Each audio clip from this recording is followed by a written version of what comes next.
Shiba Kalunji akayumba ninda kumuzika Beso Vision mbabusisa nyonyini dala mugamba mutya bweto tafunye mwana mola Helena Lukoma enganga macholi nye ya maje natufune uyo omwana weidinda omusoga mwene omwana mulezi maro ngagamba chokoba kumuzika Beso Vision mugamba mutya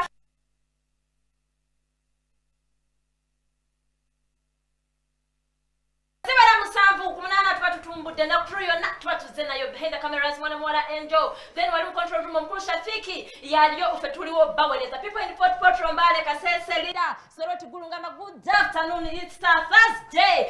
wacho tulabise mu magezi nga tuchupwasa kakati no ngatubudawe washiba omanyi akade kokala kakatuvuga bwa speed ya yiri nenga kakuba kasaye mu 30 sekendi bananga mwana mlenzi ashibaga kato Hashibaga kato azini kato mulekerawo tusiriwalirako azamina asiriwala no it's not all about that Hashibaga kato nalabi adage omuzungu yakola sente yakola mane mukola sente mane enyuma mulekerawo kwagala ebintu ebiwe mulekerawo kwagala abantu obbawa mulekerawo okulowoza nti omuntu atambuza obulamu bwo balina kuwa naye nga nategekwebwa nze njaga kuwebwa ganda bakuwe uko tegala kuwebwa kole nyangu ganda bakuwebwa njagala nnyo okwekolerera oshirira bafuna yakuwa mu Samaritan ngokiriza good Samaritan ngokiriza neka kati nga tabana bakuwanga je bawashibaga kato mwe ente ziraika zavira mu aliyeri ku zaatoroka zabu nero sajja mu mutoga muwayiriza nyabbala mwogobubbi ze Uganda ne bagissa wali bawayiriza bbala mwogobubbi kuva November mpaka December tuli kugabbala mu kuva mwaka godefa kakati muwayiriza bbala mubbi ekitegeera ngani mubbi nze byasina byogera ko ngambye bawayiriza bbala mu bubbi ati kata bamuwayiriza nabo babbi musajja atu ngabba changa ne sati ayambala emu etya oyo bbala mu mugezigezi ezo sati ziyitirivu na sati ayambala emu mu print emu nange sati za njawulo nazetegereza za njawulo kamugamba bala mukagamba Hashibaga kato yogadde ebigambo bye nga yega kulaga nti adisinga Hashibaga kato kiriza gana akatebe kakwochezza oli ku muliro obukunye kubandika interview yabadaba de search kale nga yagala kubuzabuza nga mumanya abantu ababuzabuza nga mu stripes eno za white eno za red nga buzabuza atayogera kituufu okitegera nga wolovu kati Hashibaga kato zabwambera gwo muganda nge bayogera amazima ati akatebe kakwochezza yogera amazima mayiga ga mukalu kalu tajja busera bwekiri akala akala mukusooka nakati kala akala za mukulamu okwange kalanga buchali obuzibu buli wagaliwo political party je wagenda mwali mwechikono eyo cha tonaba ekikono kya amanyi katino ngatuvudde no kukikono kuba ekya amanyi political party je yagenda mu Hashibaga kato yagamba musima yanga bakuba kyennyanja agenda kugenda nga tatimanyi yagenda yera na yakimanyi nti agenda kubeera ku katebe kamuwoche kamuhube kamuzeno kamuzere eneyo kokola buli kimu bwe yali agendayo I want you to quote me right bwe yali agendayo yatugamba bavu yibye bayita big fish ngakyategeeza mulye kyennyanja kinene but I want you Hashibaga kato kino njagala kitwala okuva ku nze you're not a big fish is the what silver fish silver tabona mu byennyanja agwaki ekifudde kati yafa kati byatandisa kuwulira eva Hashibaga kato kivundu tati alina kyabeba nanga Hashibaga kato yekoze ebintu ku nsi kuno oba yekoze eki Hashibaga kato takyalina kyatugamba oba anonya bunonya mawulire there is nothing you're telling us kyobakola kiri kimu dewuwanywa kachayi lindirira bulindize ntewo zinaba zituuse zituuke otherwise Hashibaga kato talina kyatugamba sirika Nekwenda pe we're not interested. Tutuchali interested mu kuwulira Hashibaga kato. Tuli kyali Hashibaga kato. Kalina kyatugamba. Kirizagano omulembe gwo gwaliwo n'obulamu w'amaanyi n'obulamu. Kati sawa zino bakuyiwa vivi bakusinza amaanyi. Waliko n'ovaako. You chose what you wanted. Wadakawo egundi femu yo n'ogamba kogende ne sente. Wadakawo kyennyanja n'ogenda ne mukene kati guma. Sinabyogerako ebyo nsobya kyennyanja ne mukene. It is okay. Sikuinako buzibu naye nga Hashibaga kato tolina kyotugamba tolina kyotugamba tulokalire nywa ku mazzi olina bwezinabazize alhamdulillah bwezinagaana berayo nga bwoli naye nga lunaku z'omwezi nga lumu obu November jangu wefunira anointing oil wano wanyini ku Revival Church jangu n'ensigo ya mitwalo 10 ng'enaku z'omwezi lumu of November mwezi gujja don't miss atamanyi kawala osobola ogenda wali Eri ku paka ya Namamba Road nobagamba njagala taxi ezigenda Kawala connector mgambe mvira mu kuchacho Musumba Agastiniga kama meter Pastor Andrew Jengo 1-on-1 ogenda kwera ngo sigwa amafuta nabagamba amafuta gakutula ebikoligo jambo kutukeko kubikoligo ebimo naye nga Shafika bwate tuwayo kamuko kadhen ate tukome wote va kumuziko yo kanga kaweleza ko omkulu Geoffrey Taya na mami Irene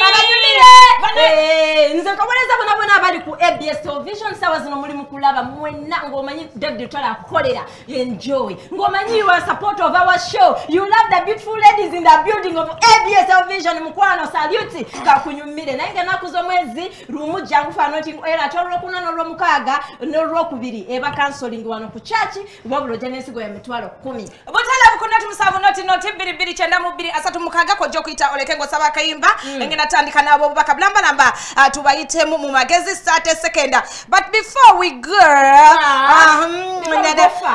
nabadde ndi awo ewa nenda baka video ngakakola katya nenda nolaba omukazi ngakola ati omukazi mukadde kaddeyo muto mukazi ati onanyenye ensasi omusamize tulina bangi nani one of them must be who you and who we continue and go tulabye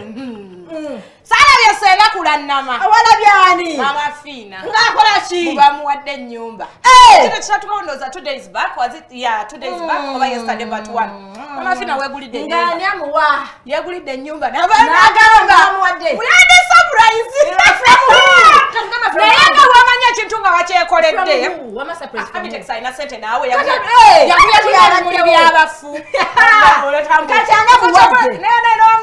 n'abansajja mukwana n'oleta ebimuli byabamanyi tobimanyi byawula boba tobimanyi naleta byabafu tomanyi netegerayo sisi yebeera nkanya oba mufu agaakuletabaza okulaba nti oli mulamba ate munange nagenza okulanga mama Fina ye wuuyo nga wamanya ebitungo byekoledde kyenabadde nsuubira nadde sente akyekoledde nga manyagera tukalaga oh my god kino sekinamangako ntange mukama wangina tamanyi luzungu binakuba mu Luganda bakwa surprise okola otya surprised you let us assume you're in a dream surprise nabo nasibagala njagala gwenjagala yaba surprise they surprised you in a dream njagala byalali sagala bya dream kati bulira kati nanosula mama Fina oh my god kati gwe mama Fina lindako gwe mama Fina nzale se surprise kakati yiyo nga bwe yabadde era nga bwe yabadde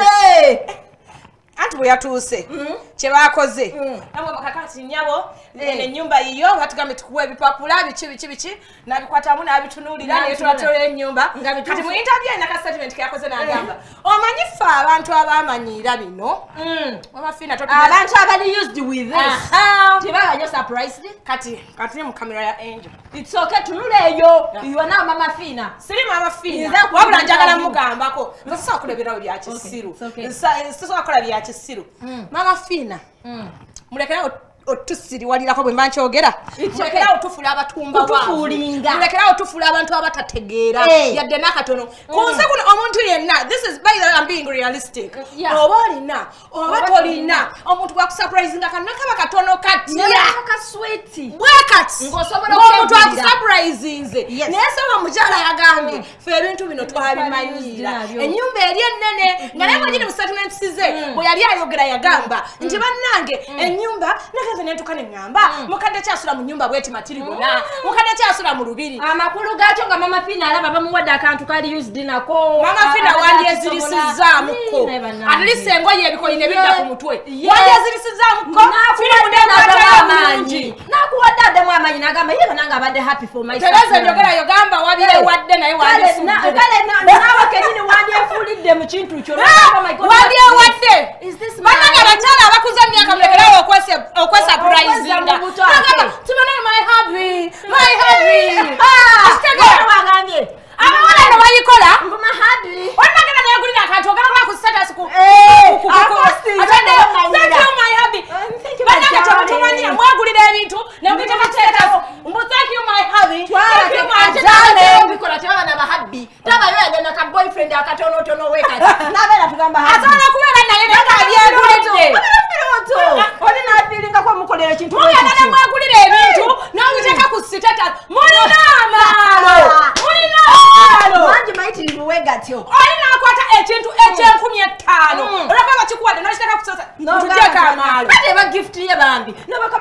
1000 era ino kateka kakajanja surprise is always a surprise happy ogenda okudiba nti posting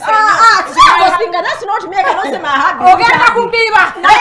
naye nga gwe yena etazo kumitingo musumba jengo lunakuba lwa kusatu no Sunday after services osobola kujja nesigo ya mitwalo 10 era nayo mu meeting 1 on 1 okay on this pretty makeup bamita mwana mwala Rahuma on the beat wali ku Deli Salon ekasubi amwetaza kanamba nja kubanka isawa mpola magazine but she does all kinds of makeup oyagenda ku mukolo oyagenda ka date oyagala genda ku bine bya surprise bano bye bagala byonna abikola kwanjula kukyala byonna akola ka makeup akalungi and you behind the cameras tuna Angel ne Malaika ne Gloria mkontrol mtuna mwana mlezi Shafika bulamba Shafika ni ku mapesa go tukole ku nenda funa olubuto nzale sala chenali mbuto tezikyalwa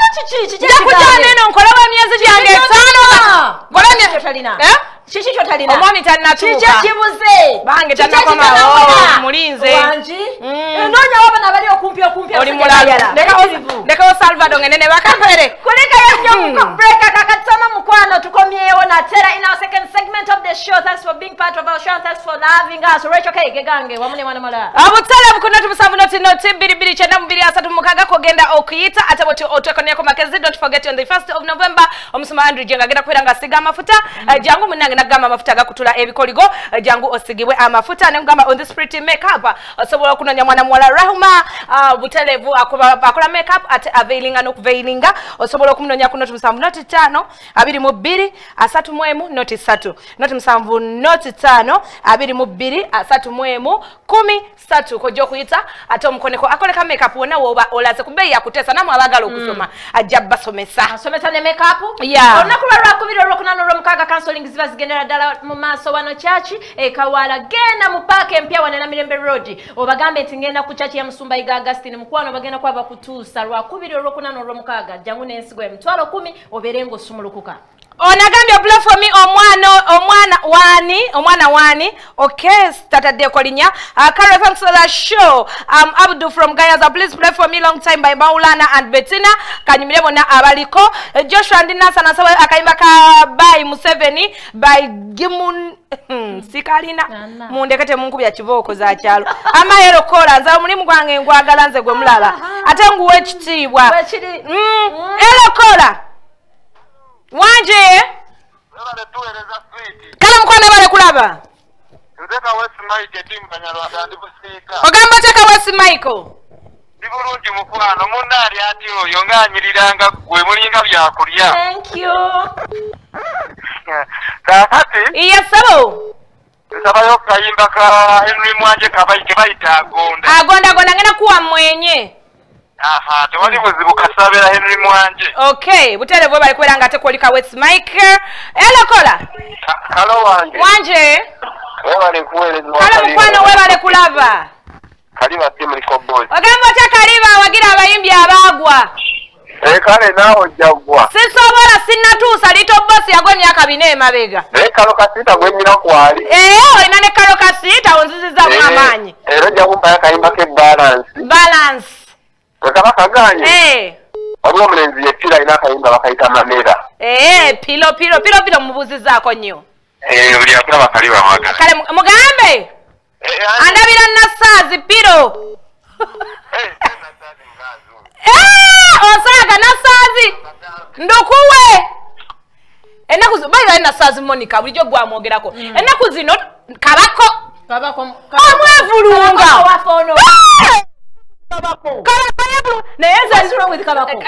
chizibu si chidi strong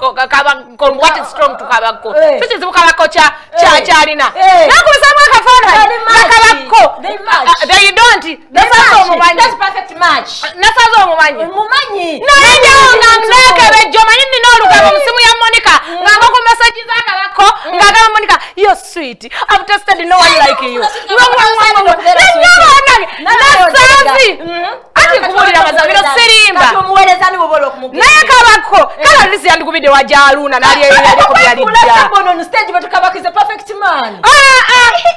sasa ogenda ne kabako ngenda ne daksi baba kumina bya stage watuka waleli aba muntu perfect zogenda ne nayo kabako ngenda ne daksi vibes ate